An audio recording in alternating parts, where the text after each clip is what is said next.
Hello, viewers. Very good morning. This is Dr. Padala Tirupati, Assistant Professor, Department of Botany, Government Degree College for Women, Jagitya. మనం గత సంవత్సరంలో జరిగినటువంటి ముఖ్యంగా 2020, 2021, 2022 సంబంధించినటువంటి PG entrance బాటనీకి సంబంధించి అంటే సిపి గెట్ బాటనీకి సంబంధించి ఎంట్రన్స్ ఎగ్జామినేషన్కి సంబంధించిన ప్రీవియస్ పేపర్స్ విశ్లేషణ చేసుకున్నాం. దాంట్లో భాగంగానే ఈరోజు 2023 అంటే గత సంవత్సరంలో జరిగినటువంటి PG entrance Osmania university conduct చేసినటువంటి అంటే రాష్ట్రంలో ఉండేటువంటి వివిధ విశ్వవిద్యాలయాలలో పీజీలో అడ్మిషన్ పొందగోరేటువంటి అభ్యర్థులు రాయబోయేటువంటి పరీక్షకు సంబంధించి మనం ఈరోజు విశ్లేషణ చేసుకోబోతున్నాం. దీంట్లో 2023లో జరిగినటువంటి ప్రశ్నపత్రాన్ని మీ ముందు నేను ఉంచుతున్నాను. ఇది మనం గమనించే 2023లో జరిగినటువంటి ఈ క్వశ్చన్ పేపర్. మనకు తెలుసు పీజీ ఎంట్రన్స్ కంప్యూటర్ బేస్డ్లో ఉంటుంది. అన్ని సబ్జెక్టులకు సంబంధించి 100 మార్కులకు గాను ఎగ్జామ్ నిర్వహించడం జరుగుతుంది. 90 నిమిషాల వ్యవధి ఉంటుంది. నెగటివ్ మార్కింగ్ లేదు. కాబట్టి అభ్యర్థులకి మరొకసారి తెలియజేసేది ఏంటంటే ఏ క్వశ్చన్ వదిలిపెట్టకూడదు. సమయాన్ని అనుసరించి ప్రశ్నపత్రాన్ని సరిగా అర్థం చేసుకొని క్వశ్చన్లో ఉండేటువంటి క్వశ్చన్ అడిగిన విధానాన్ని ఇచ్చిన ఆప్షన్స్ను సరిగా గుర్తించినట్లయితే విజయం తప్పకుండా మీదవుతుంది మిత్రమా. ఇందులో ఇది 2023లో జరిగినటువంటి సిపి గెట్ బాటనీకి సంబంధించినటువంటి క్వశ్చన్ పేపర్. ఇది 9th జూలై 2023లో జరిగినటువంటి ప్రశ్నపత్రం. దీనికి సంబంధించి మనం ఈ రోజు విశ్లేషణ చేసుకుంటున్నాం. మొత్తం 100 మార్కులకు సంబంధించి అంటే 100 ప్రశ్నలు మనం చెప్పుకుంటూ వెళ్ళిపోతాం. అనాలిసిస్ చేయట్లేదు. క్వశ్చన్ పేపర్లో ఉండేటువంటి క్వశ్చన్స్ ఆప్షన్స్ ఏవి ఇచ్చారు అనేటువంటిది మనం ఈ రోజు చూస్తున్నాం. రేపటి తరగతిలో నెక్స్ట్ క్లాస్లో మనం ఒక్కొక్క క్వశ్చన్కి సంబంధించినటువంటి 4 ఐచ్ఛికాల గురించి అంటే ఆప్షన్స్ గురించి విశ్లేషణ చేసుకుంటాం. ఇందులో మొదటి ప్రశ్న మనం చూసినట్లయితే అబుల్మాస్కస్ ఎస్కలెంటస్ ఈ కుటుంబానికి చెందును. అబుల్మాస్కస్ ఎస్కలెంటస్ బిలాంగ్స్ టు విచ్ ఫ్యామిలీ? మన కింద 4 ఆప్షన్స్ ఇచ్చారు: బ్రాసికేసి, మాల్వేసి, లిలియేసి, కుకుర్బిటేసి. మనకు ఇచ్చినటువంటి దాంట్లో ఆన్సర్ రైట్ ఆన్సర్ ఏంటంటే ఇక్కడ మనం చెప్పుకోవచ్చు ద రైట్ ఆన్సర్ ఈస్ మాల్వేసి. అంటే మనకు బెండ, తుత్తూరు బెండ, దాంతో పాటుగా మనకు పత్తి ఏదైతే మనకు గాసిపియం హెర్బేసియం, గాసిపియం హిర్సూటం, గాసిపియం బార్బడెన్స్ అంటే మనకు America cotton, Australian cotton, old world cotton, new world cotton అని చెప్పుకునే ఈ పత్తి, ఇవన్నీ కూడా మాల్వేసి కుటుంబానికి సంబంధించిన మొక్కలు. అంటే దీన్ని బట్టి మనకి ఏమర్థమైంది? మొక్కలు ఇచ్చి ఇది ఏ కుటుంబానికి చెందినాయి అనే ప్రశ్న మనకి ప్లాంట్ టాక్సానమీ లేదా ప్లాంట్ సిస్టమేటిక్స్ వృక్ష వర్గీకరణ శాస్త్రం నుంచి ఈ ప్రశ్నగా మనం చెప్పుకోవచ్చు. The right answer is Malvaceae. ఇక సెకండ్ క్వశ్చన్ మనం చూసినట్లయితే morels and Agaricus have edible fruiting bodies, they belongs to their respective classes. అంటే మనకు ఇచ్చినటువంటి ప్రశ్నలో ఈ మోరెల్స్ మరియు అగారికస్లు అనేటువంటి వాటికి సంబంధించినటువంటి ఫలనాంగాలు, తినదగినటువంటి ఫలనాంగాలు ఏ తరగతికి చెందుతాయి అని అడిగారు. అంటే ఇవి మనకు అంటే దాని అర్థం శిలీంధ్రాల ఈ క్వశ్చన్ మనకు శిలీంధ్రాలు ఫంజై శిలీంధ్రాల నుంచి వచ్చింది. దీంట్లో మనకి ఇచ్చినటువంటి ప్రశ్నకు సరైన సమాధానం ఆస్కోమైస్టిస్ మరియు బెసిడియోమైస్టిస్. మనకు తెలుసు ఫంజైలో మనకు ఈ ఫ్రూటింగ్ బాడీస్ అంటే లైంగిక ఫలనాంగాలు, ముఖ్యంగా ఈ సెక్సువల్ ఫ్రూటింగ్ బాడీస్ అని మనం చెప్పుకుంటాం. అదేవిధంగా అసెక్సువల్ ఫ్రూటింగ్ బాడీస్ అని కూడా మనం చెప్పుకుంటాం. అంటే డ్యూటెరోమైస్టిస్ కు సంబంధించినటువంటి సినెమాటా, స్పోరోడోకియం ఇలాంటివి ఫలనాంగాలు మనకు ఎందులో వస్తాయంటే డ్యూటెరోమైస్టిస్ తరగతికి సంబంధించినటువంటి శిలీంధ్రాల్లో కనబడతాయి. ఇక్కడ ఆస్కోమైస్టిస్ లో మనకు అసై లేదా ఆస్కో కార్పులు అనేటువంటి ఫలనాంగాలు ఉంటాయి. అదేవిధంగా బెసిడియోమైస్టిస్ కి సంబంధించినటువంటి వాటిలో మనకు ఈ బెసిడియంలు మనకు ఈ ఫ్రూటింగ్ బాడీస్ గా మనం చెప్పుకోవడం అనేటువంటి జరుగుతుంది. కాబట్టి ఇచ్చిన ప్రశ్నకు సరైన సమాధానం ఆస్కోమైస్టిస్ మరియు బెసిడియోమైస్టిస్ వరుసగా. ఎందుకంటే ఇక్కడ ఇచ్చినటువంటివి ఆర్డర్ కూడా మిస్ కావద్దు. ఈ మోరెల్స్ అనేటువంటివి ఆస్కోమైస్టిస్ తరగతికి సంబంధించినటువంటి శిలీంధ్రాలు. అగారికస్ అనేటువంటిది, అగారికస్ ను మనం పుట్టగొడుగులు, అని మనం చెప్పుకుంటాం. అదేవిధంగా కుక్క గొడుగులు అని కూడా మనం పిలుచుకుంటాం. మష్రూమ్స్, వీటిని ఫెయిరీ రింగ్స్ ఫంజై అని కూడా పిలుస్తారు. అంటే అప్సరో వలయ శిలీంధ్రాలు అంటారు. అంటే అప్సరసల మాదిరిగా అందంగా ఒకే ఒక ఒక ఒక సిస్టమేటిక్ ఒక ఆర్డర్లో ఒక వలయాకృతిలో అమరి ఉండడం వల్ల వాటికి ఫెయిరీ రింగ్స్ ఫంజై లేదా అప్సరో వలయ శిలీంధ్రాలు అని పిలుస్తారు. ఏవి బెసిడియోమైసిస్ తరగతికి చెందిన ముఖ్యంగా ఈ అగారికస్ కి సంబంధించినటువంటి వాటిని పిలుస్తారు. నెక్స్ట్ థర్డ్ క్వశ్చన్ మనం చూసినట్లయితే ఈ కింద పేర్కొన్న వాక్యాలు సరి అయినది కానిది. మిత్రమా చూడండి, ఇచ్చిన ప్రశ్నను మనం కానిది అనేటువంటిది ఇవ్వడం జరుగుతుంది, నాట్ ట్రూ. ఇలాంటి క్వశ్చన్ బాగా గమనించాలి మీరు. Which one of the following statements is not true అంటే మనం జనరల్గా ఏమంటూ ఉంటాం అంటే ఒక క్వశ్చన్ చూడగానే ఇది రైట్ అని పెట్టేస్తాం. మనం అడిగిన ప్రశ్న కానిది అని అడిగాడు అంటే 4 ఆప్షన్లో 3 ఈ వీటన్నిటికీ సరైనవి, ఒక్కటి మాత్రమే సరైనది కాదు అనమాట. దాన్ని మనం ఐడెంటిఫై చేసి పెట్టాలి. ఇప్పుడు చూడండి, exine pollen grains is made up of sporopollenin. పరాగరేణుల బాహ్య చర్మం స్పోరోపోలెన్తో నిర్మితమై ఉంటుంది.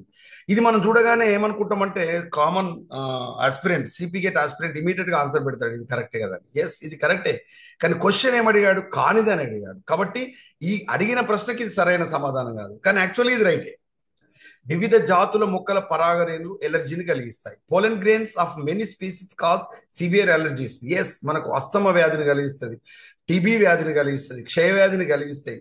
అంతేకాకుండా చర్మ ఎలర్జీ అంటే స్కిన్ ఎలర్జీని కలిగిస్తాయి. జనరల్గా అగ్రికల్చర్లో పనిచేసేటువంటి రైతులు ఎవరైతే ఉన్నారో జనరల్గా ఈ ఎలర్జీ స్కిన్ ఎలర్జీతో కానీ లంగ్స్కి సంబంధించిన ప్రాబ్లమ్స్తో బాధపడతారు. Why? Because they are doing their entire life, the entire activity were observed in the field of the paddy field, even though maize, whatever it may be, any type of crops, అన్ని రకాల పంట పొలాల్లో రైతు పనిచేస్తాడు. కాబట్టి ఆ పరాగరేణులు ఎలర్జీని కలిగిస్తాయి.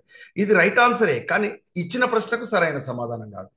తర్వాత ద్రవరూప నత్రజనిలో నిల్వ చేసిన పరాగరేణులు వృక్ష ప్రజలను ఉపయోగించబడతాయి. మనకు తెలుసు ఈ ఆర్టిఫిషియల్ సంబంధించి అంటే కృత్రిమంగా నిల్వ చేసేటువంటి ద్రవరూప నత్రజనిలో -196 లో ఏవైతే ఈ పరాగరేణులను కానీ లేదా స్పెర్మ్స్ అంటే శుక్ర కణాలను కానీ నిల్వ చేసి మనకు ఆర్టిఫిషియల్ ఇన్సెమినేషన్ చేస్తూ అంటే మనకు కృత్రిమ గర్భధారణ చేయడంలో జంతువులకి అంటే ఎనిమల్ హస్బెండరీలో, అదేవిధంగా పరాగరేణులకు సంబంధించి లేదా మనకి మొక్కలకు సంబంధించినటువంటి ఈ బీజాలు అంటే మనం ఏమని చెప్పుకోవచ్చు అంటే విత్తనాలను ఈ ద్రవరూప నత్రజనిలో వాటిని మనం నిల్వ చేయడం అనేటువంటి జరుగుతుంది.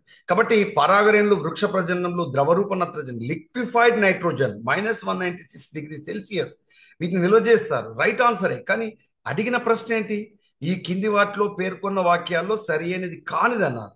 ఇక 4వ ఆప్షన్ చూడండి, తపేటం అనేది పరాగకోశ విస్పోసనానికి సహాయపడుతుంది. ఇది తప్పండి, అంటే ఇది సహాయపడదు.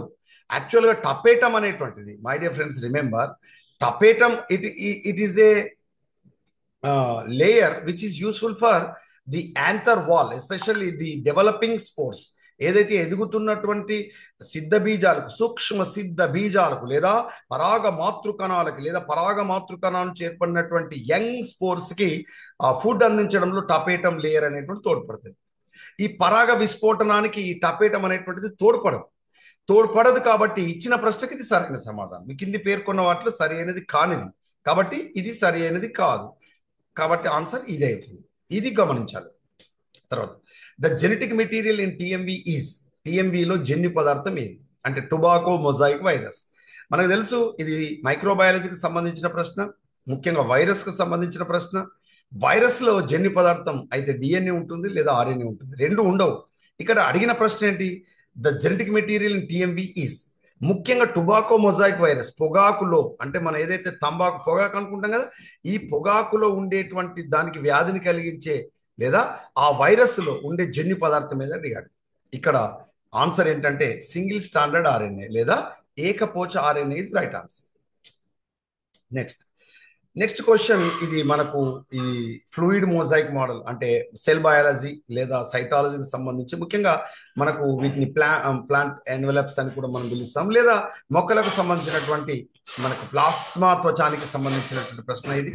Fluid mosaic model was proposed by, అంటే ఫ్లూయిడ్ మొజాయిక్ నమూనాను ప్రతిపాదించింది ఎవరు అని ప్రశ్న. స్మిత్ కాదు, ఐన్స్టైన్ కాదు, singer and Nicholson is the right answer. నగేలి కూడా కాదు.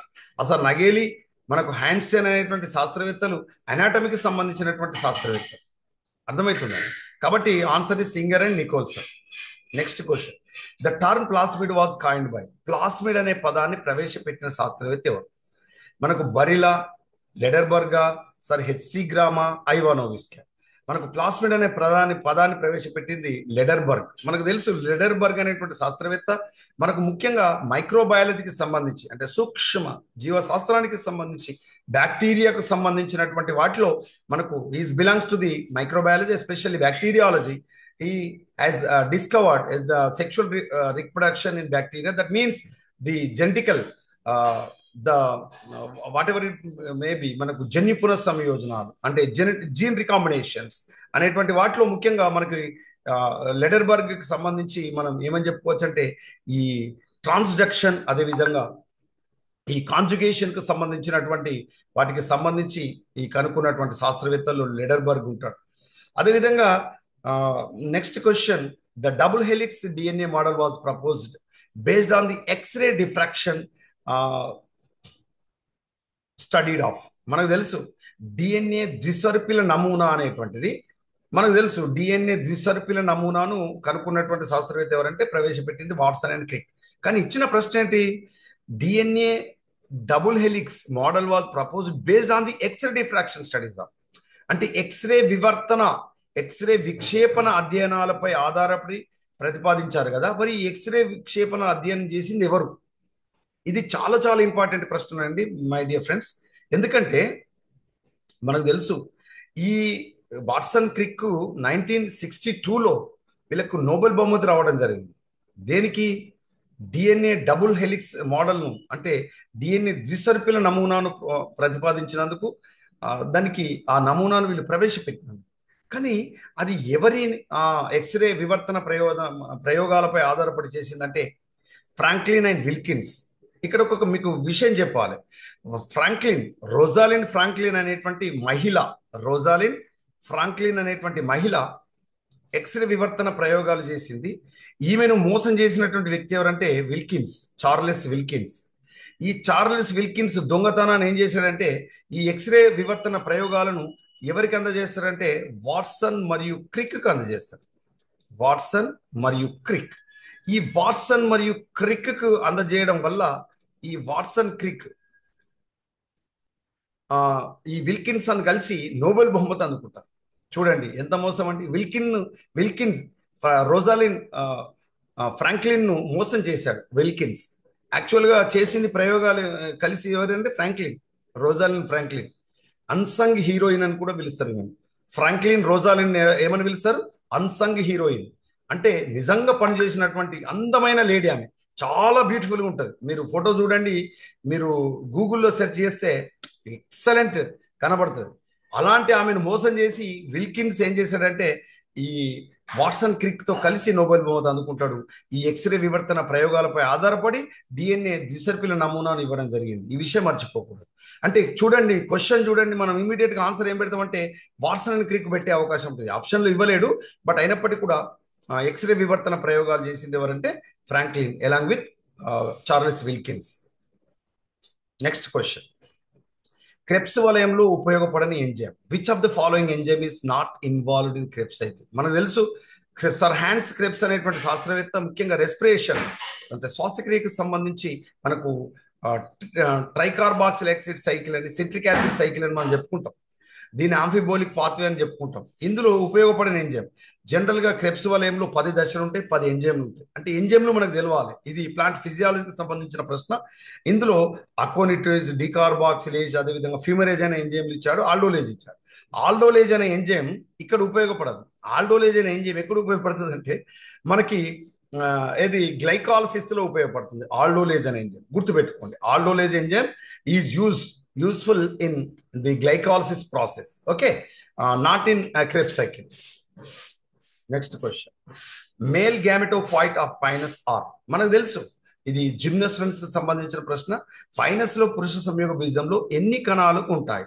అంటే మనకు ఈ మేల్ గ్యామెటోఫైట్ కు సంబంధించి పైనస్ కి సంబంధించి 2 సెల్డా, 4 సెల్డా, 6 సెల్డా, 10 సెల్డ్ అంటే 4 సెల్డ్ 4 కణాలతో కూడి ఉంటుందని చెప్తారు.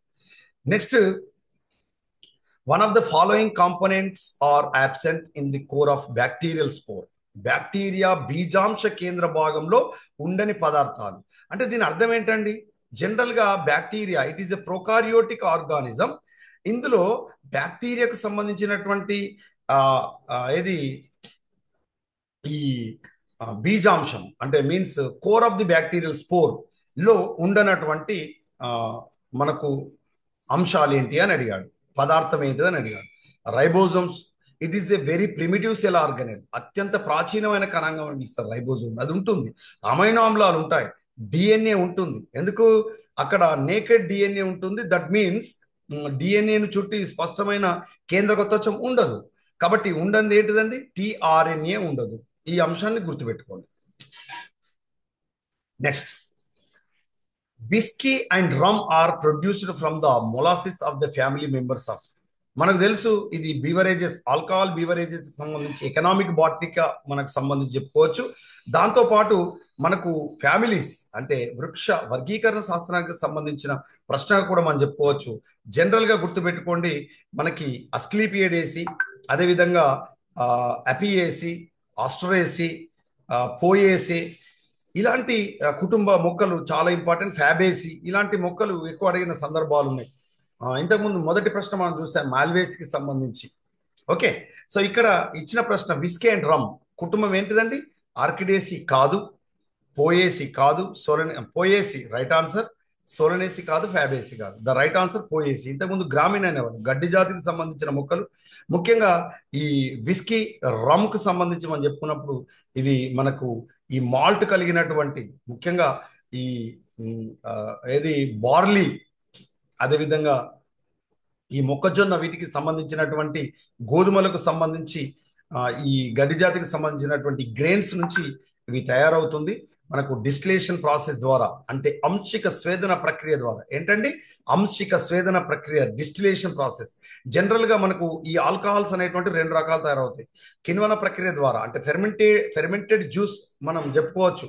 ఫెర్మెంటెడ్ జ్యూస్ కి సంబంధించి ఎగ్జాంపుల్ ఏం చెప్పుకోవచ్చు అంటే జనరల్ గా ఈ మనకు వైన్, అదేవిధంగా బీర్ ఇవన్నీ ఫెర్మెంటెడ్ జ్యూస్.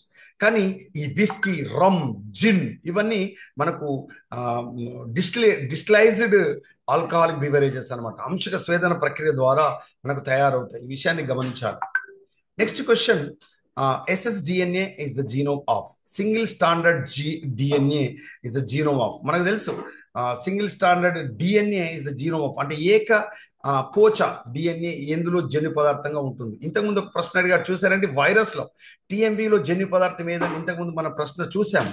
టిఎంవిలో జన్యు పదార్థం సింగిల్ స్టాండర్డ్ ఆర్ఎన్ఏ. కానీ ఇక్కడ అడిగిన ప్రశ్న ఏంటండి? SSDNA is the genome in అంటే సింగిల్ స్టాండర్డ్ డిఎన్ఏ, ఏకపోచ డిఎన్ఏ ఏ అంటే దేనిలో అంటే ఏ జీవిలో జన్యు పదార్థంగా ఉంటుందని అడిగాడు. ఇక్కడ ఆన్సర్ 5X174 అనే బ్యాక్టీరియాలో సింగిల్ స్టాండర్డ్ డిఎన్ఏ జన్యు పదార్థంగా ఉంటుంది. ఈ విషయాన్ని గమనించాలి. టిఎంవిలో అయితే సింగిల్ ఏది SSRNA ఉంటుంది, సింగిల్ స్టాండర్డ్ ఆర్ఎన్ఏ ఉంటుంది టొబాకో మొజాయిక్ వైరస్ లో. ఇది గమనించండి. హెచ్ఐవిలో మనం తీసుకున్నప్పుడు మనకు తెలుసు హెచ్ఐవిలో డిఎన్ఏ ఉండదు, RNA it is genetic material. అంటే హ్యూమన్ ఇమ్యూనో డెఫిషియన్సీ వైరస్ లో మనకు ఆర్ఎన్ఏ జన్యు పదార్థం ఉంటుంది. సార్స్ వైరస్ మనకు తెలుసు, ఈ సార్స్ కోవ్ ఇది కూడా మనకు ఇందులో జన్యు పదార్థం ఆర్ఎన్ఏ ఉంటుంది. మనకు తెలుసు రీసెంట్ గా COVID-19 లో SARS-CoV-2 అనేటువంటిది మనకు ఏముంటుంది? ఆర్ఎన్ఏ, మనకు ఆర్ఎన్ఏ జన్యు పదార్థంగా ఉంటుంది. ఈ విషయాన్ని గమనించాలి. సో ఇక్కడ డిఎన్ఏ ఓన్లీ 5X174 అనే బ్యాక్టీరియాలో మనకు single standard DNA genetic material. ఇది గమనించాలి. Next question, chemiosmosis theory was proposed by. మనకు తెలుసు కెమి ఆస్మాటిక్ ఇది ప్రకల్పనను మనకి ఇచ్చినటువంటి శాస్త్రవేత్త ఎవరంటే పీటర్ మిర్చెల్. పీటర్ మిర్చెల్ అనేటువంటి శాస్త్రవేత్త ఈ కెమి ఆస్మాటిక్ హైపోథీసిస్ ఇచ్చాడు. ఈ కెమి ఆస్మాటిక్ హైపోథీసిస్ ద్వారానే మనకు ఏదైతే ఈ ప్రోటాన్ గ్రేడియంట్ ద్వారా అంటే అధిక ప్రోటాన్ల గాఢత ప్రవణత ద్వారా ఏమవుతుందంటే ఏటీపీలు ఏర్పడే విధానాన్ని మనకు ఈ పీటర్ మిర్చెల్ ఇవ్వడం జరిగింది. దానికి నోబెల్ బహుమతి 1979లో ఇవ్వడం జరిగింది. ఈ విషయాన్ని గమనించాలి. అర్థమవుతుందండి.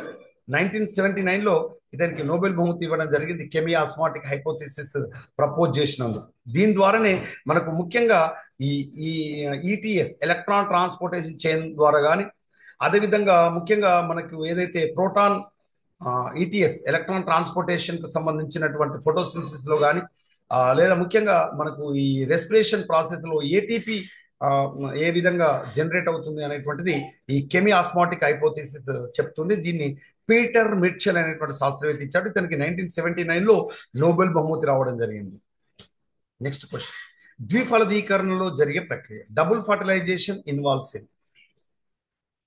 స్త్రీ బీజ కణంలో రెండు పురుష బీజ కణాల సంయోగం. అసలు రెండు పురుష బీజ కణాల కలయికను మనం అసలు ఫలదీకరణ ఇది కాదు. Fertilisation of 2 eggs of the same embryo sac by 2 male gametes are brought by 1 pollen tube. ఒకే స్త్రీ బీజ కోశం ఉన్న రెండు స్త్రీ బీజ కణాలు ఉండవు. ఈ విషయాన్ని గమనించాలి. ఒకే పరాగనాళం ద్వారా చేరినటువంటి రెండు పురుష బీజ కణాల సంయోగం ఉండదు. అదేవిధంగా fertilisation of the egg and the central cell by 2 male gametes brought by different pollen tubes. స్త్రీ బీజ కోశంలోని స్త్రీ బీజ కణం చూడండి, కేంద్రక కణం ఇక్కడి వరకు ఓకే. రెండు వేరు పరాగనాళాల ద్వారా చేరిన రెండు పురుష బీజ కణాల సంయోగం. మొదటి ఇక్కడి వరకు కరెక్ట్ అవుతుంది, కానీ ఇది కాదు. ఇక్కడ చూడండి, ఇది రైట్ ఆన్సర్. ఎట్లా ద్విఫలదీకరణకి ఇది రైట్ ఆన్సర్ అవుతుంది అంటే చూడండి, fertilisation of the egg and the central cell by 2 male gametes brought by the same pollen tube. ఒకే పరాగనాళం ద్వారా వచ్చి చేరిన రెండు పురుష సంయోగ బీజ కణాలు ఈ స్త్రీ బీజ కోశంలోని, అంటే మనం ఏదైతే పిండ కోశంలోని మనకు ఒక స్త్రీ బీజ కణం మరియు ఒక ద్వికేంద్రక మధ్య కణం లేదా కేంద్రక కణంలో మనకు సంయోగం చెందడం అనేటువంటిది రైట్ ఆన్సర్గా మనం చెప్పుకుంటాం. సో ఇది రైట్ ఆన్సర్, ద్విఫలదీకరణకు సంబంధించి right answer. Next question, 15th question, which enzyme complex is responsible for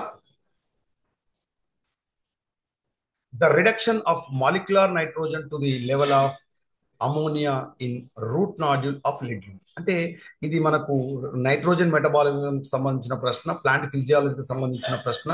మనకు సాధారణంగా ఈ లెగ్యూమ్ మొక్కల్లో అంటే ఫాబేసి లేదా లెగ్యూమినేసి కుటుంబానికి సంబంధించిన మొక్కల్లో అనునత్రజన్ని అమోనియాగా క్షేకరణ చెందించడానికి కారణభూతమైన ఎంజైమ్ సంక్లిష్టం.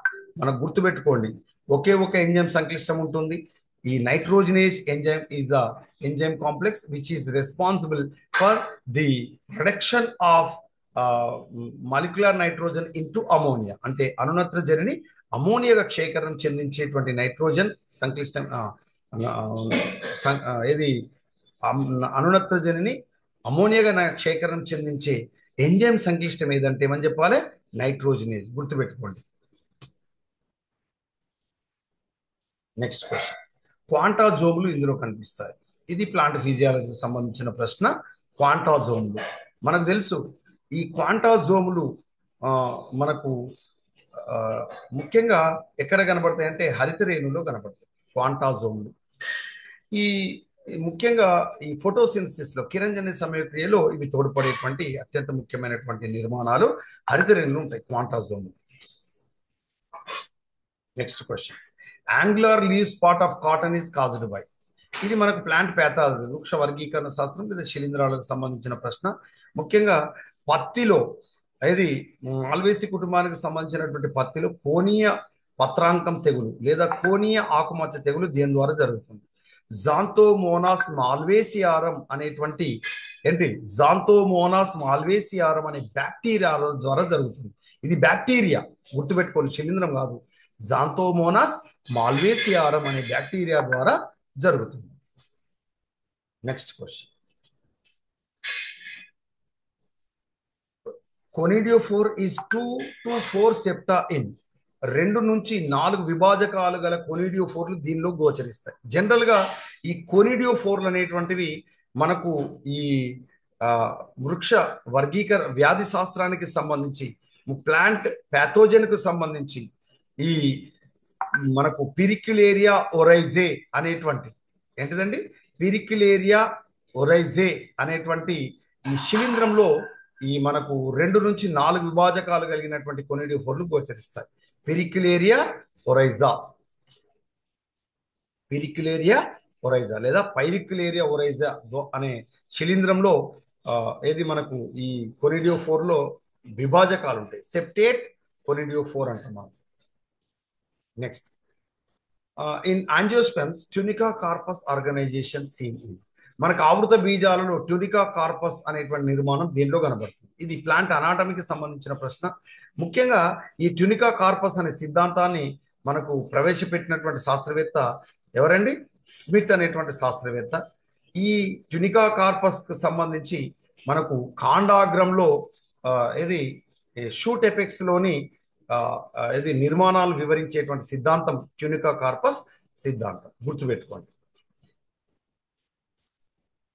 తర్వాత next question, beadle and Tatum identified specific mutation in. మనకు ఇది ప్లాంట్ మాలిక్యులర్ బయాలజీ లేదా అణుజీవ శాస్త్రానికి సంబంధించి మనకు ఈ జెనెటిక్స్ ముఖ్యంగా ఉత్పరివర్తన మ్యుటేషన్స్ కి సంబంధించి బీడిల్ మరియు టాటమ్ అనేటువంటి శాస్త్రవేత్త ఈ స్పెషల్ మ్యుటేషన్స్ ను ఎక్కడ గుర్తించాడు అంటే న్యూరోస్పోరా క్రాసా అనే నీలిబూజు, ఇది ఆస్కోమైస్టిస్ కి సంబంధించినటువంటి బ్లూ మోల్డ్ అని పిలుస్తారు దీన్ని, శిలీంధ్రం ఇది న్యూరోస్పోరా క్రాసా.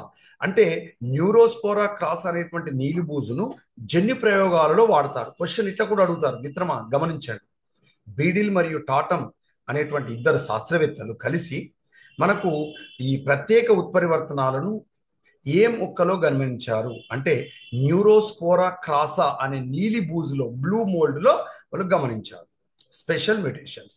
వీటిని జన్యు ప్రయోగాలలో అధ్యయనానికి ఉపయోగిస్తారు. న్యూరోస్పోరా క్రాసా, బ్లూ మోల్డ్ లేదా ఆస్కోమైస్టిస్ తరగతికి సంబంధించినటువంటి శిలీంధ్రంగా కూడా మనం న్యూరోస్పోరా క్రాసా అని పిలుస్తాం. Next, Sargassum reproduces vegetatively by. ఇది మనకు ఆల్గేకు సంబంధించిన ప్రశ్న మై డియర్ ఫ్రెండ్స్. ఈ సర్గాసం అనేటువంటిది మనకు ఈ శైవలాలకు సంబంధించినటువంటి ప్రశ్న. ఇందులో వెజిటేటివ్ రిప్రొడక్షన్, శాఖీయ ప్రత్యుత్పత్తి దేని ద్వారా జరుగుతుంది అంటే మనకు తంతు ముక్కల ద్వారా జరుగుతుంది, అంటే ఫ్రాగ్మెంటేషన్ ద్వారా జరుగుతుంది. ఓకేనండి, సర్గాసం. తర్వాత అపోమిక్సిస్ ఈస్. ఇది జనరల్ గా మనకు అపోమిక్సిస్ అనేటువంటిది ఇది అసెక్షువల్ రిప్రొడక్షన్ కు సంబంధించి లేదా ఈ సెక్షువల్ రిప్రొడక్షన్ ప్లేస్ లో మనకు ఒక ప్రత్యేకమైనటువంటి ప్రత్యుత్పత్తికి సంబంధించినటువంటి ఒక ప్రశ్నగా మనం భావిస్తాం అపోమిక్సిస్. మరి what is meaning of apomixis? Apomixis అంటే ఏంటి అంటే formation of seed without syngamy and meiosis. అంటే మనకు విత్తనాలు ఎక్కడికి వెళ్ళి ఏర్పడతాయంటే క్షేకరణ విభజన లేకుండా మరియు సంయోగం లేకుండా, అంటే ఫలదీకరణ లేకుండా. అంటే క్షేకర విభజన లేదు, అదేవిధంగా ఫలదీకరణ లేదు. అంటే ఫలదీకరణ లేకుండా అదేవిధంగా క్షేకర విభజన లేకుండా ఒకవేళ మనకు బీజాలు ఏర్పడినట్లయితే, బీజం అంటే విత్తనం, మనకు ఈ సీడ్ ఫార్మేషన్ అయితే దాన్ని మనం అపోమిక్సిస్ గా భావిస్తాం. ఈ విషయం గమనించండి. లేదా ఇప్పుడు మనం ఫర్ ఎగ్జాంపుల్ ఫలదీకరణం లేకుండానే అండాశయం ఫలంగా మారితే ఏమంటాం? అండాశయం ఫలంగా మారడం without fertilisation the ovary is converted into modified into fruit. దాన్ని మనం ఏమంటాం అంటే పార్థినో కార్పి అంటాం, అంటే అనిషేక ఫలనం అంటాం. మరి అపోమిక్సిస్ అంటే అపోమిక్సిస్ లో without meiosis and without syngamy the seeds has formed, అంటే విత్తనాలు అనేటువంటివి ఏర్పడతాయి. దాన్ని మనం ఏమని పిలుస్తామంటే అపోమిక్సిస్ అని పిలుస్తాం. Next question, the reaction centre in PS2 has an absorption maximum at. మనకు తెలుసు ఇది లైట్ రియాక్షన్, అంటే కిరణజన్య సమీకరణకు సంబంధించి ముఖ్యంగా ఇందులో మనకు 2 రకాల చర్యలు ఉంటాయి. అంటే మనకు కాంతి చర్యలు, నిష్కాంతి చర్యలు అని. కాంతి చర్యలకు సంబంధించి మళ్ళీ మనకు 2 రకాల వ్యవస్థలు ఉంటాయి. కాంతి వ్యవస్థ ఒకటి అంటే photo system 1 PS1 and PS2. గుర్తుపెట్టుకోండి, PS1 ఎల్లప్పుడు కూడా P700 నానోమీటర్ వద్ద మనకు ఏమవుతుందంటే అది మనకు అబ్జార్ప్షన్ స్పెక్ట్రమ్ గా పనిచేస్తుంది, P700 నానోమీటర్. అదే PS2 అయినట్లయితే 680 నానోమీటర్ దగ్గర మనకు అది అబ్జార్ప్షన్ ఏది స్పెక్ట్రమ్ గా పనిచేసి కాంతిని శోషించడం అనేటువంటి జరుగుతుంది, ఉద్రిక్తం చెంది. P680 680 నానోమీటర్ తరంగం జరిగే దగ్గర మనకు ఈ వ్యవస్థ పనిచేసేది PS2 మనకు పనిచేసేది 680 నానోమీటర్లు అయితే 700 నానోమీటర్ దగ్గర పనిచేసేది PS1. ఈ విషయాన్ని గమనించాలి. ఇది కాంతి చర్యలకు సంబంధించి మనకు ఫోటోసింథసిస్ ప్లాంట్ ఫిజియాలజీకి సంబంధించినటువంటి ప్రశ్న. PS1 700 nanometre, PS2 680 nanometres. అంటే గుర్తుపెట్టుకోండి, ఒకటోది అంటే ఎక్కువ కాంతి తరంగ దైర్ఘ్యం అంటే 700 నానోమీటర్. PS2 అంటే కాంతి వ్యవస్థ 2 680 నానోమీటర్ల దగ్గర అది ఉద్రిక్తం చెందడం అనేటువంటిది జరుగుతుంది.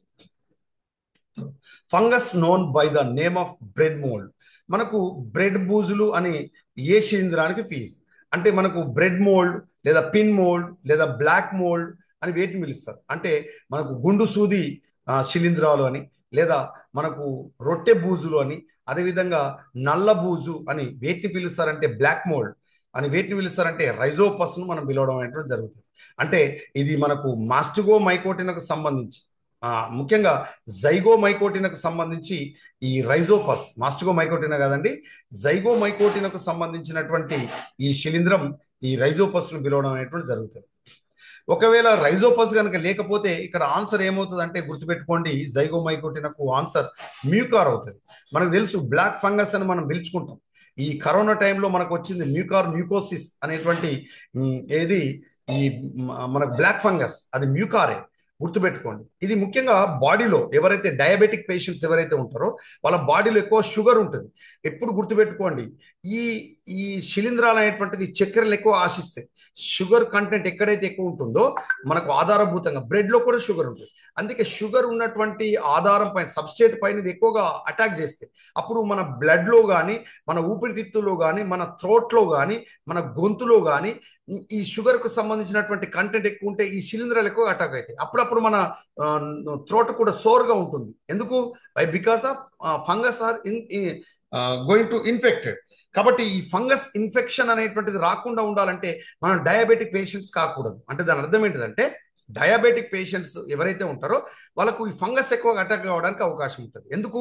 వాటికి సబ్స్ట్రేట్గా ఈ షుగర్ అనేటువంటిది పనిచేస్తుంది. అంటే చక్కెరలు అనేటువంటివి అదస్థ పదార్థముగా పనిచేసి ఇవి అటాక్ చేయడానికి అవకాశం ఉంటుంది. అందుకే కరోనా సమయంలో ముఖ్యంగా 2019 to 21 ప్రాంతంలో ఈ కరోనా phase 1 phase 2 అంటే కరోనాకు సంబంధించినటువంటి కాలంలో ఈ మ్యూకా, దాన్ని మనం బ్లాక్ ఫంగస్ అని మనం పిలిచాం, ఈ బ్లాక్ ఫంగస్ అటాక్ చేసింది వాళ్ళని, గుర్తుపెట్టుకోండి.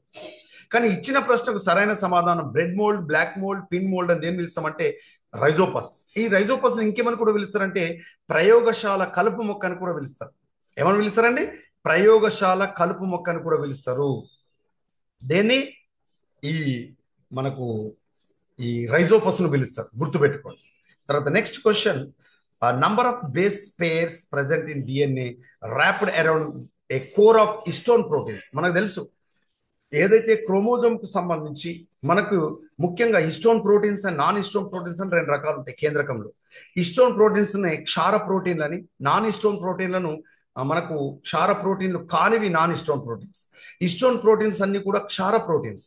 అయితే ఈ క్షార ప్రోటీన్స్ అనేటువంటివి మనకు న్యూక్లియోజోమ్ కు సంబంధించి, ఏదైతే హిస్టోన్ ప్రోటీన్స్ అనేటువంటివి న్యూక్లియర్ అక్టోమర్ కు సంబంధించి మనం తీసుకున్నప్పుడు ఈ న్యూక్లియోజోమ్ కు సంబంధించినటువంటి అక్టోమర్లో కోర్లో మనకు ఉండేటువంటి వాటి సంఖ్య ఎంత ఉంటుందంటే 146. గుర్తుపెట్టుకోండి, హిస్టోన్ అక్టోమర్లో ఉండేటువంటి మనకి ఈ హిస్టోన్ ప్రోటీన్ల సంఖ్య ఎంత అంటే గుర్తుపెట్టుకోండి, మనకు 8 ప్రోటీన్లు ఉంటాయి, 8 హిస్టోన్ ప్రోటీన్స్ ఉంటాయి. ఏంటిది అది? H2A, H2B, H3, H4 ఇట్లాంటివి. వీటికి సంబంధించి 4 మనకు 2 జతలు ఉంటాయి.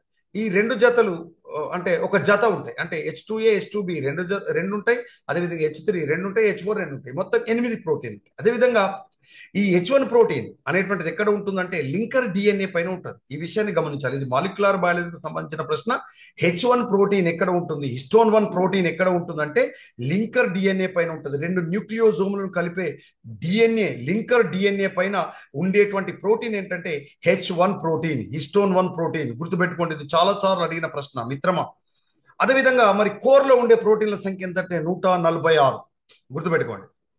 నెక్స్ట్ ప్రశ్న మనం చూసినప్పుడు, ఇఫ్ రెడ్ ఫ్లవర్డ్ ప్లాంట్స్, ఇది మనకు జెనెటిక్స్ సంబంధించిన ప్రశ్న, ముఖ్యంగా మెండల్కు సంబంధించిన ప్రశ్న, గుర్తుపెట్టుకోండి.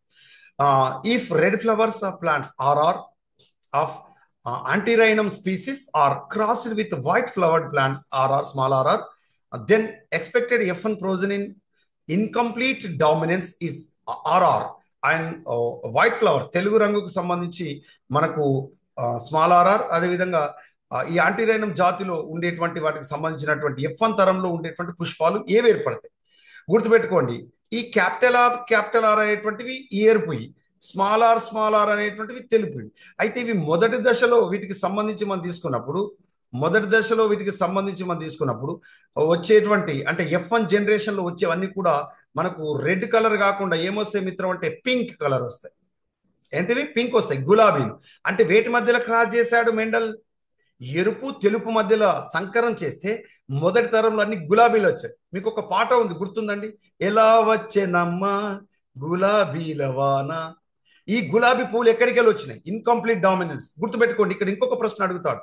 అసలు మెండల్ ఎక్స్ప్లెనేషన్ చేయలేనటువంటి అంశం ఏంటంటే అసంపూర్ణ బహిర్గతత్వం, ఇన్కంప్లీట్ డామినెన్స్. మెండల్ ఏమంటాడంటే డామినెన్స్ అంటాడు, అంటే బహిర్గతత్వం. అదేవిధంగా రెండోది ఏమంటాడంటే సెగ్రిగేషన్, అంటే అలీన సూత్రం అని చెప్తాడు. మూడోది ఏమంటాడంటే మూడోది మనకు ఈ independent assortment, law of independent assortment. అంటే ఈ మూడింటికి సంబంధించి వివరించాడు, కానీ ఇన్కంప్లీట్ డామినెన్స్ వివరించలేడు. ఎవరు వివరించలేరు? Gregor John Mendel. దేన్ని వివరించలేడు? ఈ గులాబీ ఎలా వచ్చాయి? నువ్వేమిచ్చావు? గులాబీ పూలు ఇచ్చావు. నువ్వేమిచ్చావు? తెలుపు. ఈ రెండింటిని క్రాస్ చేస్తే ఏమొచ్చినాయి? పింక్ వచ్చింది. పింక్ ఎలా వచ్చింది? ఇది చెప్పలేదు. So Mendel does not explain why pink flowers has occurred. ఈ విషయాన్ని గమనించండి. కాబట్టి F1 ప్రోజన్లో అన్ని గులాబీలు వస్తాయి. Next question, a typical prokaryotic cell is found in. మనకు ఈ కింది వానిలో కేంద్రక పూర్వ కణాన్ని కలిగి ఉండేది. మనకు తెలుసు ఇక్కడ ఇచ్చినటువంటి వాటికి సంబంధించి అన్ని కూడా కేంద్రక పూర్వ కణాలు, నిజ కేంద్రక కణాలే. నాస్టాక్ అనేటువంటిది బ్లూ గ్రీన్ ఆల్గే లేదా సైనోబాక్టీరియా, నీలియాక్ శైవలాలకు సంబంధించి, సైనోఫైస్కి సంబంధించినటువంటి శైవలం, ఇవి కేంద్రక పూర్వ కణాలు. మిగతా అన్ని కూడా నిజ కేంద్రక కణాలు. కాబట్టి correct answer Nasdaq. Next 28 question మనం గమనిస్తే, ఏ జీన్ షోయింగ్ కోడామినెన్స్ హ్యాస్. సహభర్గతత్వం చూపే జన్యు క్రింది విధంగా ఉంటుంది. యుగ్మ వికల్పాలు ఒకదానితో ఒకటి అంతర్గతాలు. alleles that are recessive to each other. Second option, both the alleles are independently expressed in the heterozygote. విజాతీయ సంయుక్త బీజంలో రెండు యుగ్మ వికల్పాలు స్వతంత్రంగా బహిర్గతత్వం అవుతాయి. ఇదే మెండల్ చెప్పాడు. So this is the right answer. సహబహిర్గతత్వం చూపే జన్యు ఈ విధంగా ఉంటుంది. నెక్స్ట్, ఒక యుగ్మ వికల్పం మరొక దానిపై బహిర్గతత్వ లక్షణాన్ని ప్రదర్శిస్తుంది. దీనిలో ఉండదు. So right answer is second option. Next 29th question, stipe, holdfast and frond are the terms associated with. ఈ స్టైఫ్, స్థాపనాంగ కణం, ఫ్రాన్స్ అనేటువంటివి దేంట్లో కనబడతాయి అంటే ఒక ముఖ్యంగా ఇది శైవలానికి సంబంధించి ఫియోఫైసి, గోధుమ వర్ణపు శైవలాలకు సంబంధించినటువంటి ఏఫైసి అండి, ఫియోఫైసి గోధుమ వర్ణపు శైవలాలకు సంబంధించినటువంటి లామినేరియా. ఈ లామినేరియా అనేటువంటిది మనకు తెలుసు చాలా మెత్తగా మృదువైనటువంటి థాలస్ను కలిగి ఉంటాయి. ఇది మనకు ఫియోఫైసి గోధుమ వర్ణపు శైవలాలు, బ్రౌన్ ఆల్గే అని పిలుస్తాం. దీంట్లో ఈ భాగాలు ఉంటాయి. నెక్స్ట్ క్వశ్చన్, బ్రయోఫైట్ సంయోగ బీజం అనేది మనకి ఇది బ్రయోఫైట్ క్వశ్చన్. బ్రయోఫైట్ సంయోగ బీజం ఏ విధంగా ఉంటుంది అంటే అది నాలికా పుంజాలు ఉండవు, ఎందుకంటే టెరిడోఫైట్ నుంచి నాలికా పుంజాలు వచ్చింది. స్వతంత్ర బహుకణితం. Yes, this is the right answer. Independent and multicellular. బ్రయోఫైట్లో సంయోగ బీజం ఇండిపెండెంట్, గుర్తుపెట్టుకోండి. అనేది ఆధారపడి ఉండదు, అంటే డిపెండ్ కాదు, పరాణ జీవిగా ఉండదు, స్వతంత్రంగా ఉంటుంది సంయోగ బీజం. అదే బ్రయోఫైట్లో సిద్ధ బీజం పాక్షికంగా ఏది మనకు పరాణజీవిగా బతుకుతుంది. ఏది? సిద్ధ బీజం. జాలాకార హరితరేణులు ఎందుకు ఉంటాయి? చాలా చాలా ఇంపార్టెంట్ క్వశ్చన్ అండి. మనకు ఇది శైవలాలకు సంబంధించినటువంటి ప్రశ్న. ఇక్కడ శైవలాల్లో హరితరేణులు బిల్లల వంటి హరితరేణులు ఉంటాయి, నక్షత్రాల వంటి హరితరేణులు ఉంటాయి, అదేవిధంగా గిన్నె వంటి హరితరేణులు ఉంటాయి. గుర్తుపెట్టుకోండి, అర్థమవుతుందండి. సో ఇక్కడ మనకు ఈడోగోనియంలో మనకు రెటిక్యులేట్ క్లోరోప్లాస్ట్, జాలాకార హరితరేణులు ఉంటాయి. ఎందులో? ఈడోగోనియంలో. స్పైరోగైరాల్ అయితే మనకు హరితరేణులు ఎలా ఉంటాయండి? రిబ్బనాకారంలో ఉంటాయి. ఈ విషయం గమనించాలి. సో మనకు ఈడోగోనియంలో జాలాకార హరితరేణులు ఉంటాయి. ఈ విషయాన్ని గమనించాలి. మనకు క్లోరెల్లా, మనకు అది మన క్లామిడోమోనాస్లో గిన్నె వంటి హరితరేణులు ఉంటాయి. ఈ విషయాన్ని గమనించాలి. Next, if one strand of DNA has the nitrogenous base sequence of ATCTG, what would be the complementary RNA strand sequence. ఇప్పుడు ఒక పోచ ఇది డిఎన్ఏ. ఈ పోచ డిఎన్ఏకు సంబంధించి మనం గమనిస్తే, ఓకేనండి, ఈ పోచ డిఎన్ఏకి సంబంధిస్తే దీనిలో ఏమున్నాయని చెప్పాడు? A C T C T G అని చెప్పాడు. ఇది మరొక పోచ, గుర్తుపెట్టుకోండి, ఇది సంపూరకంగా ఉంటుంది, కాంప్లిమెంటరీగా ఉంటుంది. ఇక్కడ ఏముండాలండి? టీ ఉంటుంది. ఇక్కడ టీ ఉంటే ఇక్కడ ఏముండాలండి? ఏ ఉండదు. ఇక్కడ సి ఉంటే ఏం కావాలండి? ఇక్కడ జి ఉంటుంది. ఇక్కడ టీ ఉంటే ఏం రావాలి? ఏ రావాలి. ఇక్కడ జి ఉంటే ఏం రావాలి? సి రావాలి.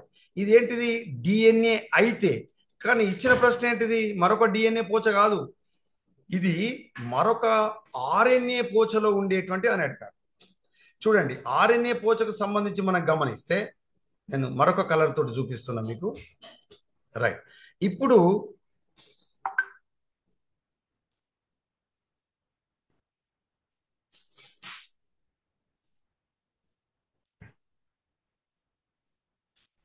రైట్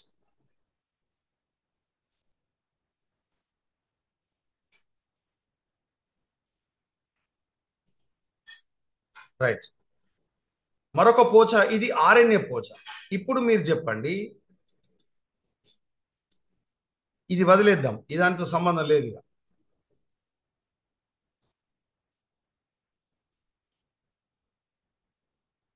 రైట్, ఇప్పుడు అడిగిన ప్రశ్న ఏంటి? ఆర్ఎన్ఏ అని అడిగాడు. ఏమడిగాడండి? ఆర్ఎన్ఏ.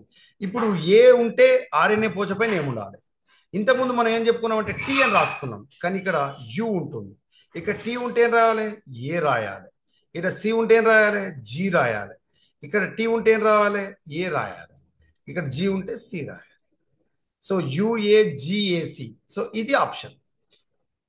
ఒకవేళ ఇంతకు ముందటి పెడితే అది తప్పు అవుతుంది.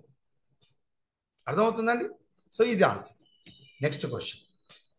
ఈ కింది వాటిలో సాక్ ఫంజై అని వీటిని పిలుస్తారు. Which of the following known as sac fungi? Sac fungi అని వీటిని పిలుస్తారు. గుర్తుపెట్టుకోండి, ఆస్కోమైకోటినాకు సంబంధించినటువంటి శిలీంధ్రాలను సాక్ ఫంగై అని పిలుస్తారు. అదేవిధంగా మోల్డ్స్ అని కూడా పిలుస్తారు, గ్రీన్ మోల్డ్స్, బ్లూ మోల్డ్స్ అట్లా. అదేవిధంగా ATP energy is produced in the following cell organelles. ఈ కింది వన్లో ఏటీపీ శక్తి రూపంలో ఉత్పత్తి అవుతుంది. ఏటీపీ అనేటువంటిది ఎక్కడ ఉత్పత్తి అవుతుంది? ఏటీపీ అనేటువంటిది మైటోకాండ్రియాలో ఉత్పత్తి అవుతుందని ఖచ్చితంగా మనం ఆన్సర్ పెడతాం. ఏటీపీ ఎందుకు? Mitochondrion power houses of the cell అని పిలుస్తాం. కానీ ఇక్కడ గమనించండి, క్లోరోప్లాస్ట్ మరియు మైటోకాండ్రియా రెండిట్లో కూడా మనకు ఏంటంటే ఏటీపీ శక్తి రూపంలో ఉత్పత్తి అవుతుంది.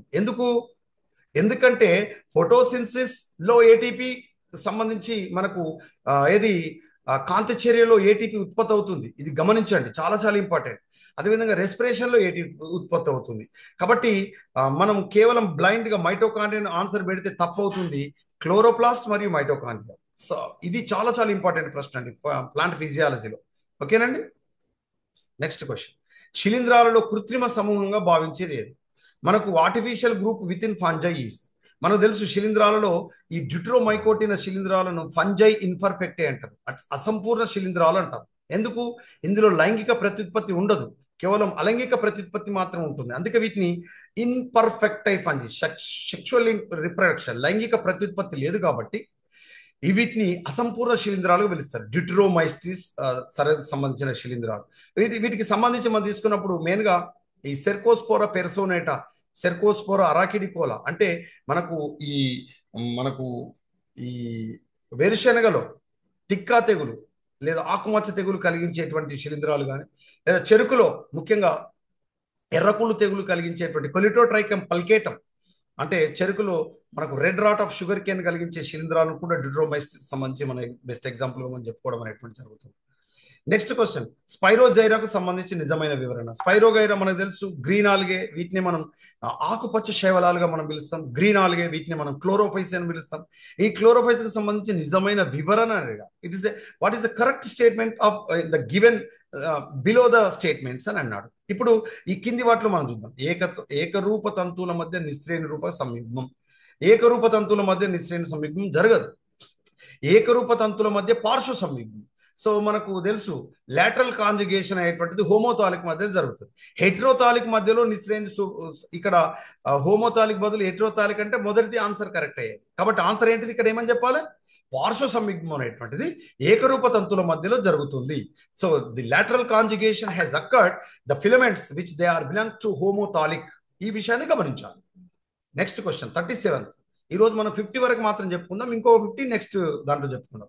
37వ ప్రశ్న మనం చూసినప్పుడు the rate of decomposition of faster in the ecosystem due to the following factors except. అంటే ఏదైతే మనకు ఈ నిర్జీవ పదార్థాలు అంటే జీవ పదార్థాలు చనిపోయిన తర్వాత వాటిని తొందరగా కుళ్ళింపజేసేటువంటి పదార్థం కానిది ఏది అన్నాడు. ఏది ఏ పదార్థం అన్నాడు గుర్తుడు. ఇక్కడ చక్కెర స్థాయి ఎక్కువ ఉన్నటువంటి పదార్థాలు, అదేవిధంగా వేడి మరియు శీతల వాతావరణం, వాయు సహిత మృతిక జీవుల లభ్యత, వ్యర్థ పదార్థంలో లిగ్నిన్ మరియు కైటిన్ ఎక్కువ ఉండడం. ఈ లిగ్నిన్ కైటిన్ ఎక్కువ ఉంటే అది అంత తొందరగా డీకంపోజ్ అనేటువంటిది కాదు. అర్థమవుతుందండి? ఈ కుళ్ళిపోయే రేటు ఏది వేగపరచడం. అర్థమవుతుందండి? కుళ్ళిపోయే రేట్ను వేగంగా చేసేది చక్కెర కానీ, అదేవిధంగా కోల్డ్ ఎన్విరాన్మెంట్ కానీ, వేడి అండ్ కోల్డ్. ఎందుకు వేడి ఉంటే బ్యాక్టీరియా పెరుగుతుంది, మనకు తక్కువ శీతల వాతావరణం ఉన్నప్పుడు ఫంజై పెరుగుతుంది. వాయు సహిత మృతిక జీవులు అంటే మనకు తెలుసు అన్ని రకాల మనకు ఏదైతే సాప్రోఫైట్స్ ఉన్నాయో అంటే మనకు పూతికాహారాలు ఏవైతే ఉన్నాయో డీకంపోజర్స్, వీటిని మనం నేచురల్ స్కావెంజర్స్ అంటారు. అంటే మనకు ఈ సహజమైనటువంటి పారిశుద్ధ్య కార్మికులుగా పిలువబడేటువంటి బ్యాక్టీరియాలు కానీ ఫంజై కానీ వీటిని మనము సహజ సిద్ధంగా వాటిని కుళ్ళింపజేస్తాయి. కానీ కైటిన్ లిగ్నిన్ ఎక్కువ ఉంటే అంత తొందరగా కుళ్ళిపోదు. అందుకే మీరు గమనించండి, ఈ దృఢంగా ఉండేటువంటి కర్ర, ఇది మనకు సండ్ర కానీ, అదేవిధంగా టేకు కానీ, లేదా జిట్రేకి కానీ, ఇందులో లిగ్నిన్ కైటిన్ ఎక్కువ ఉంటుంది. లిగ్నిన్ దృఢంగా ఉండడం వల్ల అది చాలా గట్టిగా ఉండి ఎక్కువ కాలం నిల్వ ఉంటుంది అన్నమాట. అది ఎక్కువ గుర్తుపెట్టుకోండి. అర్థమైందండి? రైట్. నెక్స్ట్ ఇది మనకు ఏంటంటే ఇది జతపరచడం. ఆక్సిడేటివ్ డీకార్బాక్సిలేషన్, ఆక్సీకరణ డీకార్బాక్సిలేషన్ ప్రాసెస్ ఎక్కడ జరుగుతుంది? మనకు పైరువిక్ డిహైడ్రోజనేజ్ దగ్గర జరుగుతుంది. గ్లైకాలసిస్ ని మనం ఏమని పిలుస్తామంటే ఈఎంపి పాత్వే అని పిలుస్తాము. అర్థమవుతుందండి? ఆక్సిడేటివ్ పాస్పారిలేషన్, ఆక్సీకరణ పాస్పారిలేషన్ అని దేన్ని మనం పిలుస్తాం? మనకు తెలుసు ట్రైకార్బాక్సిలిక్ యాసిడ్ సైకిల్ అని దేన్ని పిలుస్తాము అనేటువంటిది మనం ఇప్పుడు చూద్దాం. ఇక్కడ ఎలక్ట్రాన్ ట్రాన్స్పోర్టేషన్ అనేటువంటిది మనకు ఆక్సిడేటివ్ పాస్పారిలేషన్కి ఎగ్జాంపుల్గా తీసుకుంటాం.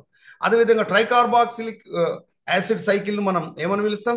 దీన్ని టీసీఏ సైకిల్నే మనం సిట్రిక్ సింథేజ్ ఎంజైమ్ అనేటువంటిది ఉంటుంది. దీన్నే మనం క్రెప్స్ సైకిల్ అని కూడా మనం చెప్తాం. సిట్రిక్ సింథేజ్ అనేటువంటిది మనకు తెలుసు, అక్కడ సిట్రిక్ ఆమ్లం అనేటువంటిది మనకు ఏర్పడేటువంటి క్రమంలో సిట్రిక్ సింథేజ్ అనేటువంటిది ఎంజైమ్ అనేటువంటిది అక్కడ తోడ్పడుతుంది. అదేవిధంగా ఆక్సిడేటివ్ డీకార్బాక్సిలేషన్ ఎక్కడ ఉంటుందండి? Pyruvate dehydrogenase. ఓకేనండి? ఇవి మనకు జతపరచమని ఇచ్చాడు. So the right answer is ఇది అన్నమాట. ఓకేనండి?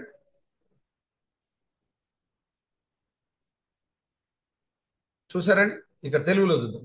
ఆక్సీకరణ డీకార్బాక్సిలేషన్ పైరువేట్ డిహైడ్రోజనేజ్ మధ్య జరుగుతుంది.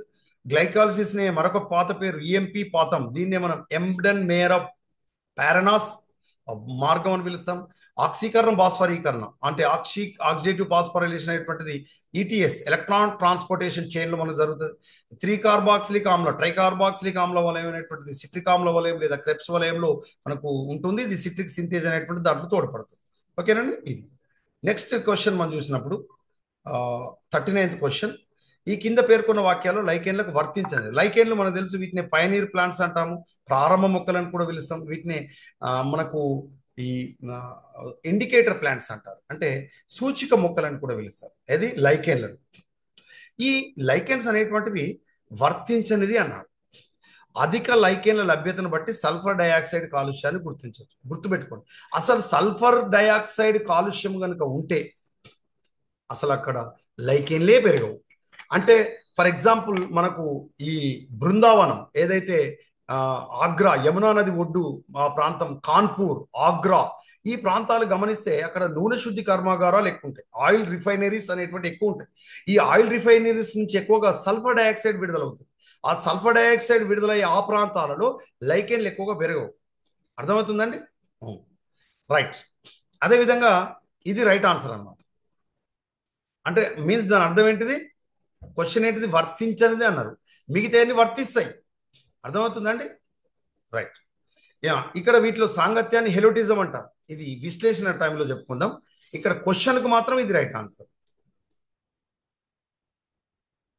ఇక్కడ వర్తించనిది అన్నాడు, ఎక్సెప్ట్ అన్నాడు. ఈ పాయింట్ మీరు చదివేటప్పుడు గుర్తుపెట్టుకోవాలి. రైట్, నెక్స్ట్ మనం చూసినప్పుడు నెక్స్ట్ 40 క్వశ్చన్ మనం చూసినప్పుడు బ్రయోఫైట్ టెరిడోఫైట్ లో పురుష బీజ కణాల చలనానికి కావాల్సింది వెరీ వెరీ ఇంపార్టెంట్ వాటర్. అందుకే మీరు గమనించండి, బ్రయోఫైట్ ను amphibians of the plant Kingdom అంటారు. ప్రత్యుత్పత్తికి నీరు అవసరం. టెరిడోఫైటాలో కూడా నీరు అవసరమైనటువంటి పురుష బీజ కణాల చలనానికి. అంటే ఏవైతే మనకు ఈ గ్యామెట్స్, మేల్ గ్యామెట్స్ ఏదైతే ఉన్నాయో, చలత్ పురుష బీజ కణాలు అంటారు. చలత్ పురుష బీజ కణాలకు, సంయోగ బీజ కణాలకి చలనానికి నీరు అనేటువంటిది అవసరం. కాబట్టి ముఖ్యంగా బ్రయోఫైట్ టెరిడోఫైట్ లో చెప్పుకోవచ్చు. Next 41 question. ఈ movement and accumulation of ions across a membrane against their concentration gradient can be explain by. గాఢత ప్రవణతకు వ్యతిరేకంగా ప్లాస్మాతో గుండా అయాన చలనం మరియు సంచలనం జరిగితే దాన్ని ఏమంటామంటే మనం యాక్టివ్ ట్రాన్స్పోర్ట్ అంటాం, సక్రియ రవాణా. ఇవి మనకు తెలుసు, ఈ యాక్టివ్ ట్రాన్స్పోర్ట్ అని, ప్యాసివ్ ట్రాన్స్పోర్ట్ అని, అంటే సక్రియ రవాణా, నిష్క్రియ రవాణా అని. వీటి గురించి మనం ప్లాంట్ ఫిజియాలజీలో ముఖ్యంగా మొక్కలు నీటి సంబంధాలకు సంబంధించి, వాటి రవాణాకు సంబంధించి ముఖ్యంగా ప్లాస్మా త్వచం గుండా ఏ విధంగా రవాణా చెందుతాయి అనేటువంటిది వివరిస్తాయి. సక్రియ రవాణా, అదేవిధంగా నిష్క్రియ రవాణాకు సంబంధించి ఇందులో అపోప్లాస్ట్ వ్యవస్థ పనిచేస్తుంది, సింప్లాస్ట్ వ్యవస్థ పనిచేస్తుంది. సింప్లాస్ట్ వ్యవస్థ అనేటువంటిది సజీవ వ్యవస్థ, అపోప్లాస్ట్ వ్యవస్థ అనేటువంటిది మనకు నిర్జీవ వ్యవస్థ. నెక్స్ట్ 42. వివృత బీజాల్లో అండం నగ్నంగా ఉండడానికి గల కారణం. The gymnosperms the ovule naked because. మనకు gymno means naked. The Greek term gymno means naked, అంటే ఓపెన్, అంటే బీజాలు నగ్నంగా ఉంటాయి, అండాలు నగ్నంగా ఉంటాయి. Why? Because ovary is absent. అండాశయం లేదు, గుర్తుపెట్టుకోండి, అండాశయం లేదు కాబట్టి అండాలు నగ్నంగా ఉంటాయి. విత్తనాలు కూడా బహిర్గతంగా ఏర్పడతాయి. ఇందులో ప్రత్యక్ష పరాగ సంపర్కం జరుగుతుంది, డైరెక్ట్ పాలినేషన్ జరుగుతుంది, డైరెక్ట్ ఫర్టిలైజేషన్ జరుగుతుంది. అంతేకాకుండా గుర్తుపెట్టుకోండి, ఫలాలు కూడా, విత్తనాలు కూడా ఫలరహిత విత్తనాలు ఏర్పడతాయి. అంటే without fruits only seeds are formed. My dear friends, remember, అంటే ఫలాలు ఏర్పడకుండా విత్తనాలు డైరెక్ట్గా ఏర్పడతాయి. ఫలం ఇక్కడ ఏర్పడదు. ఆవృత బీజాల్లో ఫలం ఏర్పడుతుంది. ఎందుకు? అందులో అండాశయాలు ఉంటాయి కాబట్టి.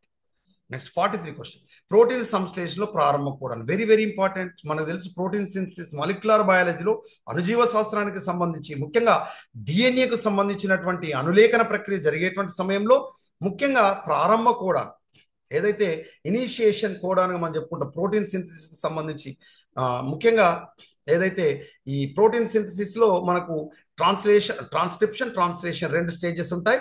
ఈ ట్రాన్స్క్రిప్షన్ లో మనకు ప్రారంభ కోడాన్ ఏదైతే ఉంటుందో ఏయుజి, దీన్ని ఈ ఏయుజిని మనం ప్రారంభ కోడాన్ అంటాం, ఇనిషియేటర్ కోడాన్ అంటాం. ఇది మీథియోనైన్ అనే అమైనో ఆమ్లాన్ని గుర్తిస్తుంది, గుర్తుపెట్టుకోండి.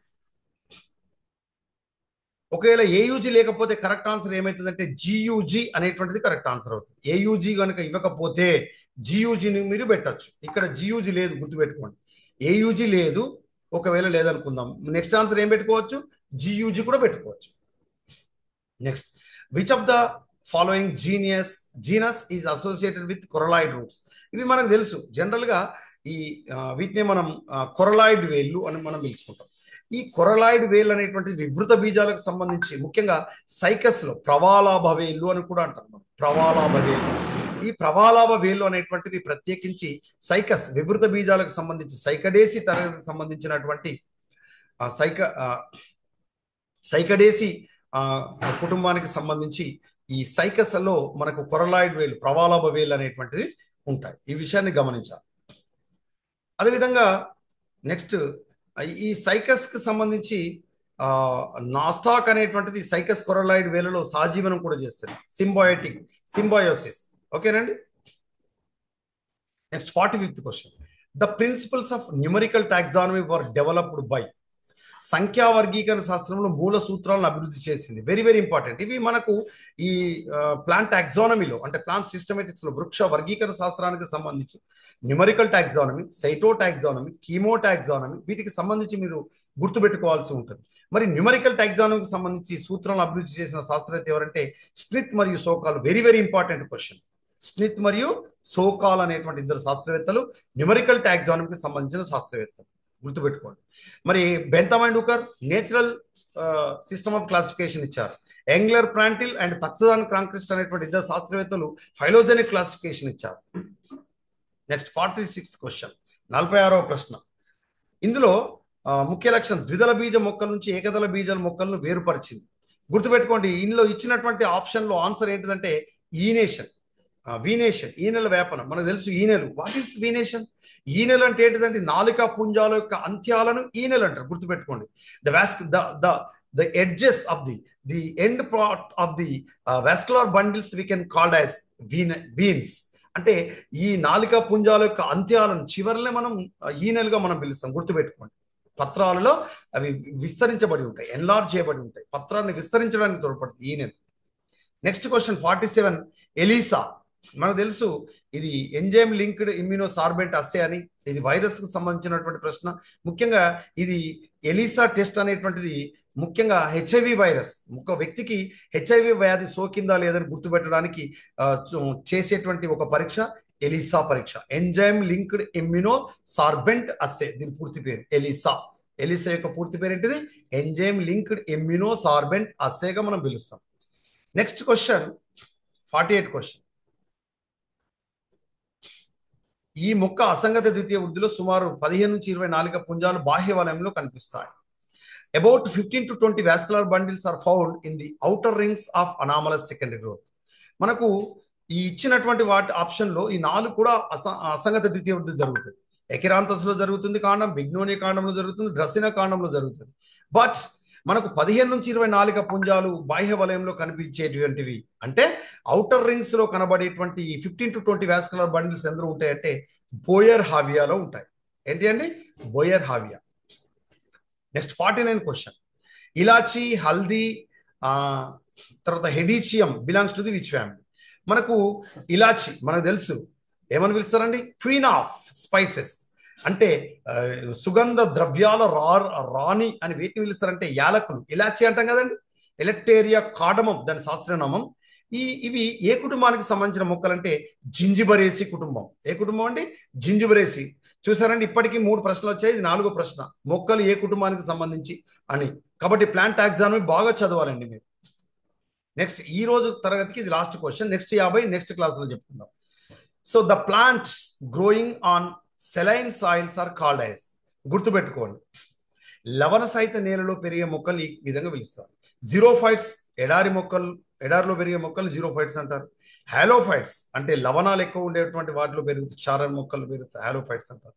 మిజోఫైట్స్ అంటే వీటిని సముద్బీజ మొక్కలు అంటారు, సాధారణ వాతావరణం పెరుగుతాయి. హైడ్రోఫైట్స్ నీటిలో పెరుగుతాయి. But right answer is halophytes అనేటువంటివి రైట్ ఆన్సర్ దీనికి. సో ఇది 50వ ప్రశ్న అండి. నెక్స్ట్ 50 మనం నెక్స్ట్ తరగతిలో చూద్దాం. మీకు వీటికి సంబంధించి ప్రీవియస్ నేను అనాలిసిస్ చేసినటువంటి పేపర్స్ కూడా ఉన్నాయి, మీరు చూడొచ్చు. ఇది లాస్ట్ ఇయర్కి సంబంధించినటువంటి మొదటి 50 ప్రశ్నలకు సంబంధించినటువంటి పేపర్. నెక్స్ట్ 50 ప్రశ్నలు నెక్స్ట్ క్లాస్లో చూద్దాం. రేపు పంపిస్తాను. ఓకే అండి, I will stop here. Thank you.